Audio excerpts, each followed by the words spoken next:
ओम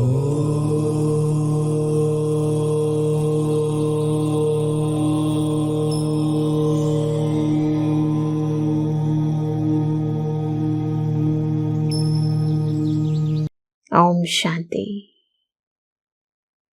भोले बाबा, शिव बाबा, मीठे बाबा, प्यारे बाबा, परम पिता, परम शिक्षक, परम सद्गुरु, ज्ञान के सागर, गुणों के सिंधु, सर्वशक्तिमान, जिनकी महिमा है अपरंपार, उनकी शिव जयंती के उपलक्ष्य की आप सभी को बहुत बहुत शुभकामनाएं। ये त्योहार हर मन की कामनाएं पूर्ण करने वाला है। गरीब को साहूकार बनाने वाला है, दुखी को सुखी बनाने वाला है, आत्मा को सिद्धि स्वरूप बनाने वाला है। अत्यंत श्रेष्ठतम पर्व है महाशिवरात्रि। और इस शिवरात्रि के पर्व पर सर्वभक्त जन मंदिरों में कुछ विशेष पूजा सामग्री भोले बाबा पर अर्पित करते हैं, है ना। ऐसी पूजा सामग्री किसी यज्ञ में यूज नहीं होती, किसी देवता के पूजन में नहीं होती। किसी के जन्मदिन पर हम ऐसी सामग्री कभी नहीं लेकर आते। क्या सोचते हैं कि शिव बाबा को यही पसंद है क्या? अक का फूल, जो जंगली भी है, जिसमें कोई खुशबू भी नहीं है, धतूरा, भांग, बेलपत्र, और फलों में भी क्या बेर, पानी मिश्रित दूध, प्योर भी नहीं लगाते कई बार तो, और कई बार तो जल ही अर्पित कर देते हैं। तो ऐसी सामग्री जिस पर हम अर्पित करते हैं, उसके बाद भी वो हमसे प्रसन्न हो जाता है। तो बहुत ही विचित्र अर्पण सामग्री हम तैयार करते हैं। कई लोग इस दिन बलि भी चढ़ाते हैं, बेलपत्र चढ़ाते हैं, बलि भी चढ़ाते हैं। तो इन सब चीजों के पीछे रहस्य क्या है? क्या सच में ये शिव बाबा को प्रसन्न करने वाली सामग्री है, या फिर उस भोले भंडारी ने, उस ज्ञान सागर ने इन सब सामग्रियों के पीछे भी कोई रहस्य छिपा कर रखा है? आज उन रहस्यों को हम खोल देते हैं कि जानना बहुत जरूरी है, तब मनाने का आनंद आता है। तो जब हम मंदिर में जाते हैं, तो जाने से पहले मंदिर में तो जाएंगे, पर मन के अंदर देखना बहुत जरूरी है, किस भावना से जा रहा हूं। भावनाएं शुद्ध हैं तो मंदिर से पहले मन के अंदर झांको। सबके लिए श्रेष्ठ है, किसी के लिए अच्छी, किसी के लिए बुरी तो नहीं है। जब अंदर ये शुभ भाव होगा, शुद्ध भाव होगा, तब मंदिर में जाने का भी आनंद आएगा। तब मंत्रोच्चारण करेंगे तो मन पर नियंत्रण भी होगा। नहीं तो मुख मंत्रोच्चारण करेगा और मन भटकता रहेगा। मुख से बोलेंगे ओम नमो शिवाय, और अंदर ये आए वो आए, यहां ना जाए वहां जाए, ऐसी ऐसी बातें चलती रहेंगी। होता है ना। साथ ही हम जब जाते हैं तो जल अर्पित करते हैं। सबसे पहले जरूरी है अर्पण करना। अर्पण यानी सब कुछ दे देना, पूरी तरह, न अंश रहे न वंश रहे।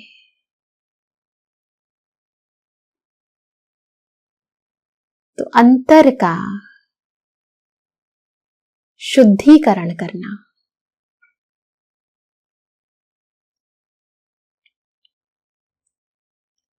अंदर का ज्ञान जल,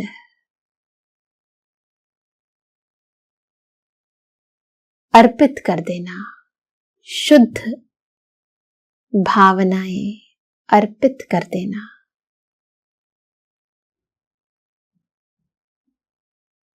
ये है जल और दुग्ध अर्पित करना।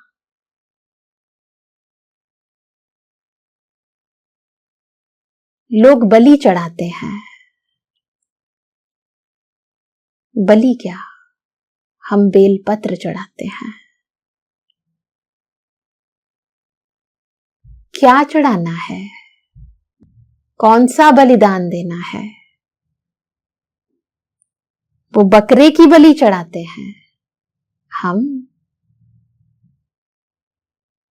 वो जो बकरा मैं करता है ना, उसकी बलि चढ़ाते हैं। शिव बाबा, भोला बाबा सदा राजी है। कोई कार्य रुक नहीं सकता। आत्मा कभी भी हार खा नहीं सकती। सफलता निश्चित है, क्योंकि खुद पर और अपने भोले बाबा पर हमें संपूर्ण निश्चय है। तो निश्चय बुद्धि विजयंती हो जाते हैं। तो इस बार महाशिवरात्रि पर स्थूल रूप में ही अर्पित मत करना चीजें, परंतु इन सूक्ष्म गहरी विकृत भावनाओं को भी अर्पित कर देना। करेंगे? वो तो छोटे छोटे बेर लाके रख देते हैं, अंदर का वैर नहीं अर्पित करते। तो अंदर की वैर भावनाएं अर्पित करनी है, केवल बेर नहीं, बैर भी अर्पित करना है। कर सकते हैं ना?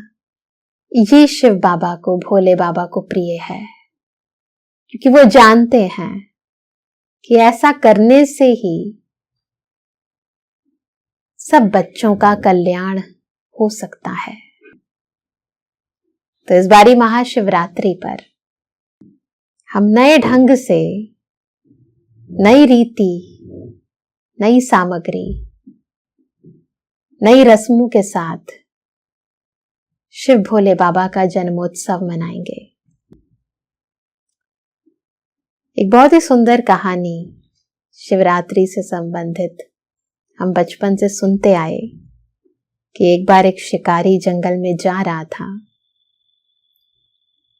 तो अंधियारा हो गया, परंतु सारा दिन उसे कोई शिकार नहीं मिला। बाद में उसे एक हिरण दिखाई दिया, उस पर निशाना साधा तो हिरण ने कहा कि हे शिकारी,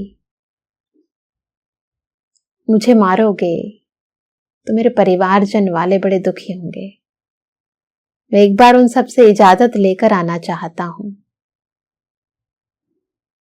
तो तुम मेरा इंतजार करो जब तक मैं आता हूं। जब उसने बहुत शिकारी को कहा, बार बार कहा तो शिकारी को भी दया आ गई और उसने कहा कि मैं तेरा इंतजार यहीं करूंगा। तो शिकारी एक पेड़ पर जाकर बैठ गया, विश्राम करने लगा। बाद में जब हिरण अपने परिवारजनों से मिलने गया तो उसका सारा परिवार उसके साथ आ गया कि यदि आप मरोगे तो हम आपके साथ मरेंगे। परंतु उसके इंतजार में रात्रि भर उस शिकारी जिस पेड़ के ऊपर विश्राम कर रहा था उसके नीचे एक बहुत ही सुंदर छोटा सा शिवलिंग था। उसे पता नहीं चला और रात भर शिकारी के विश्राम करने से उस शिवलिंग पर पत्ते धीरे धीरे गिरने लगे। वर्षा ऋतु थी तो पेड़ों से रिस रिस कर पानी भी गिरने लगा। जाने अनजाने शिकारी ने शिव की आराधना पूजा कर दी और उस अनजाने में करी गई पूजा के फल स्वरूप शिव भोले बाबा प्रसन्न हो गए और उन्होंने शिकारी को कहा कि बोल क्या मांगता है।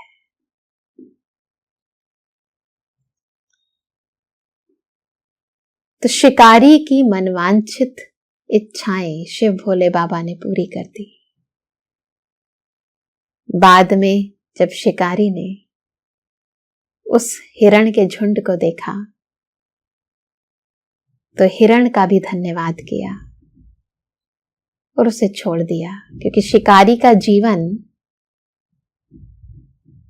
शिव भोले बाबा की कृपा से बदल गया। उसके अंदर की वृत्तियां बदल गई, अंदर की पशुता बदल गई। उसमें रहम भाव, प्रेम भाव, सबके प्रति शुभ भाव उत्पन्न हो गया। तो ऐसे भोले बाबा जिनकी है तो कहानी, परंतु जिनकी कृपा से जीवन परिवर्तन हो जाता है, इंसान की अंदर की पशुता मिट जाती है, जिसके कारण ही उनके एक मंदिर का नाम पशुपतिनाथ भी रखा गया है। आत्मा ही अब इस समय पशु है।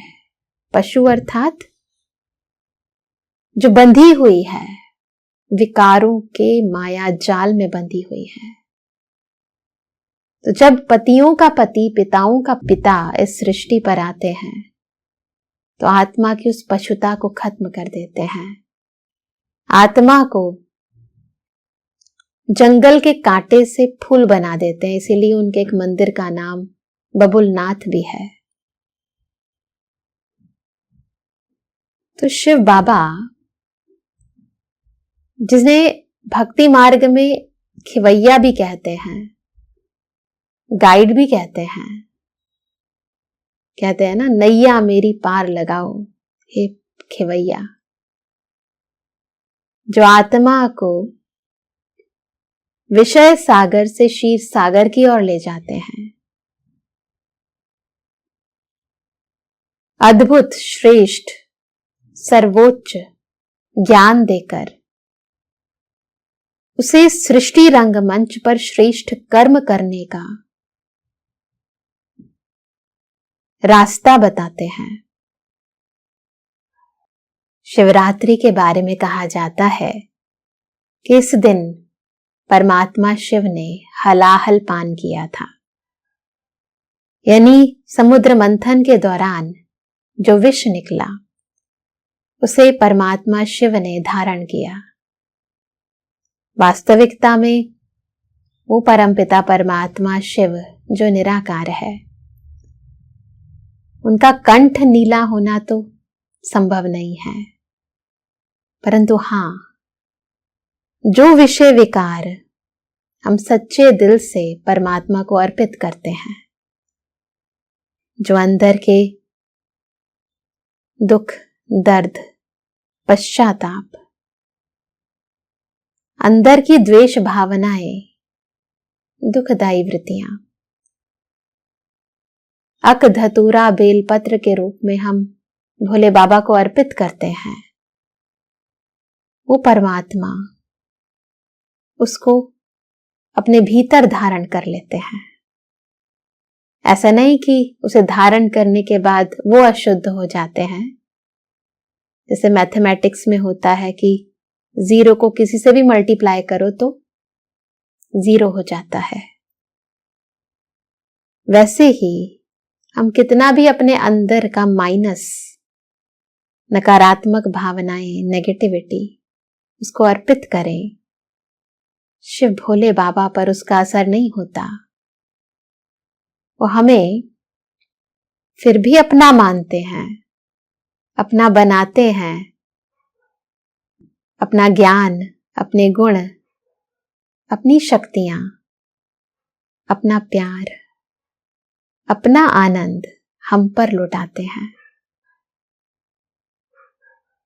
तो ऐसे भोले बाबा की सच्ची शिवरात्रि, सच्चे अर्थ में हम सबको मनाना चाहिए।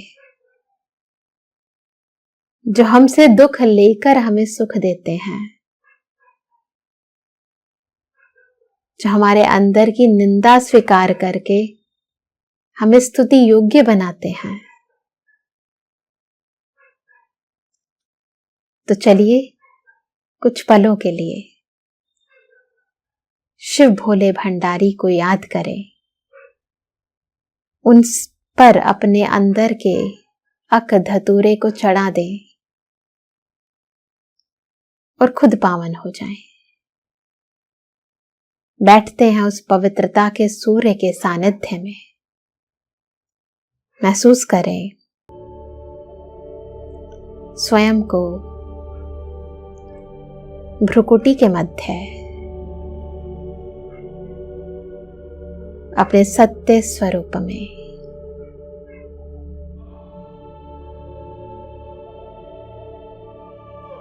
मन और बुद्धि को देह, दुनिया, कर्मों से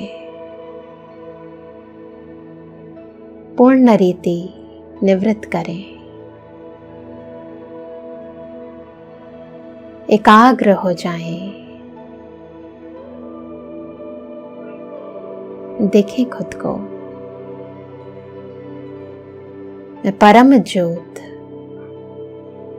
परमात्मा शिव की संतान, ज्योति बिंदु आत्मा हूं। आज सच्चे अर्थों में भोले बाबा पर अपने भीतर का कड़वापन, जंगली वृत्तियां, वैर भावनाएं,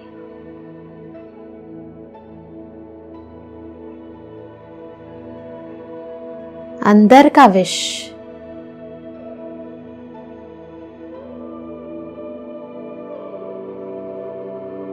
अर्पित कर देना चाहती हूं। महसूस करें शिव की पिंडी पर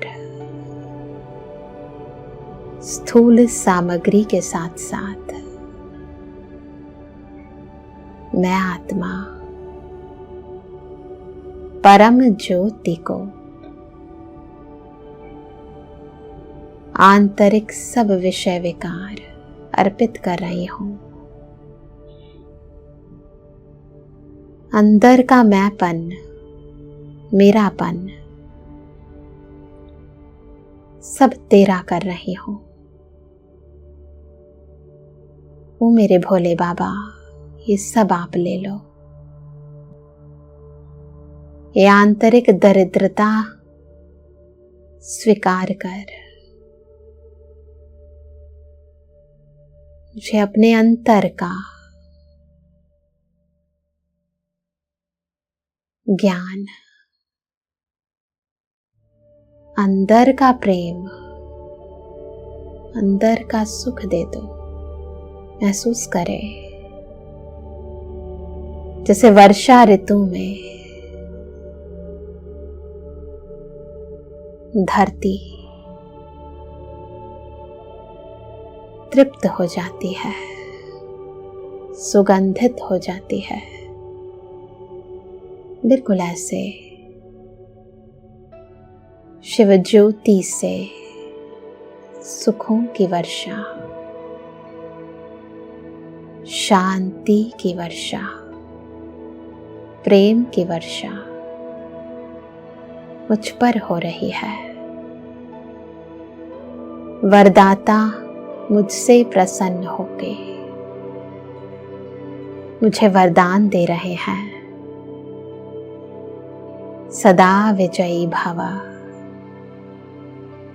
सदा सफलता मूरत भव,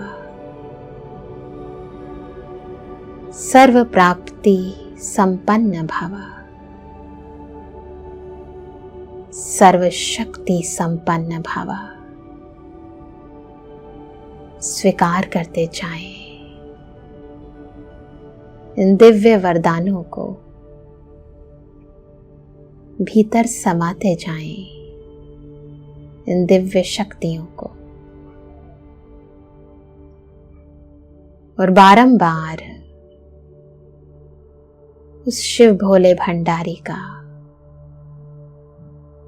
दिल से धन्यवाद करें।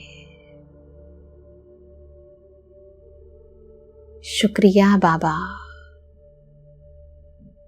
तहे दिल से शुक्रिया। ओम शांति।